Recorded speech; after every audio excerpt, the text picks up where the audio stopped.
Hey you and welcome to this video where I will help you out how to buy stocks. So right now we are here in the MetaTrader 5 web trader, and what we're going to do right here is quite simple. We want to buy or sell a stock. So we click here on the cross and then click on search symbol.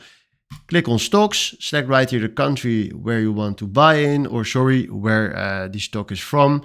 So let's select right there EU or US, and then you can find here all the stocks that you can trade.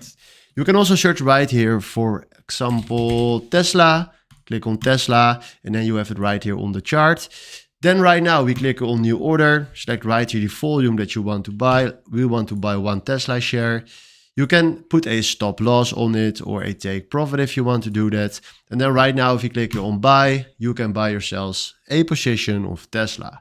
But right now the market is closed, but when the market is opened, you can do this immediately and then you have a share.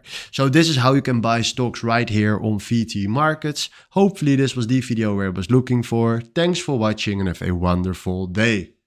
Ciao.